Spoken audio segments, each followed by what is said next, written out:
పోతన భాగవతము అని వరుణుండు వల్కిన దురాగ్రహమెత్తి హిరణ్యలోచనుండనునయు మానసంబున భయం ఒక ఇంచుకలేక సంగరావని నెదురింతు నేడమరవర్ధను దుష్ట విమర్ధనున్ జనార్ధను ననుచున్ వికుంఠ నగర స్ఫుట నంచిత మార్గవర్ధియై అని వరుణుడు చెప్పగా హిరణ్యాక్షుడు కోపించి తన మనస్సులో ఏమాత్రం భయము లేనివాడై ఈరోజే దేవతల మిత్రుడు రాక్షసుల శత్రువు అయిన ఆ జనార్దనుని యుద్ధభూమిలో ఎదిరిస్తాను అంటూ వైకుంఠ నగర మార్గం పట్టి చను నవసరమున నారదమునివరుడెదురే గురించి ముదముదలిర్పన్ ధనుజేంద్ర ఎందుబోయెదవని అడిగిన నారదునకు నతడిట్లనియన్.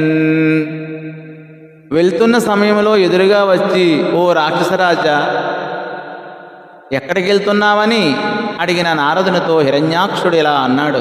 సరసిరుహోదరుండొదరి సంగరమే నొదరించి ఇందిరావరుణి అనంతు త్రుంచి సురవైరి కులంబులకెల్ల మోద విస్ఫురణ ఘటింప చేయుటకు భూని వికుంఠ పదానువర్తినయ్యరిగెదనన్న అమ్ముని కులాగ్రణి దానవచేత కిట్లనున్.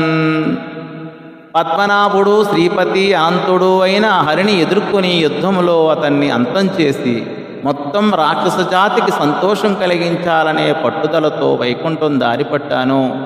ఆ మాట విని నారదుడు ఇలా అన్నాడు అని ఈ పద్య భావం.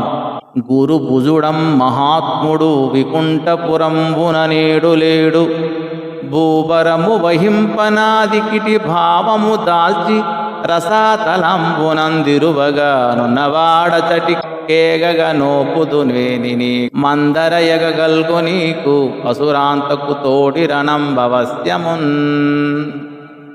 గొప్ప భుజబలంకల మహాత్ముడు ఇప్పుడు వైకుంఠంలో లేడు. భూభారాన్ని వహించడానికి ఆదివరాహ రూపాన్ని ధరించి రసాతలంలో ఉన్నాడు. నీవు అక్కడికి వెళ్ళగలిగితే వెళ్ళు, అక్కడ నీకు విష్ణువుకు యుద్ధం తప్పక జరుగుతుంది అని నారదుడు చెప్పాడు అని ఈ పద్య భావము. ధన్యవాదములు.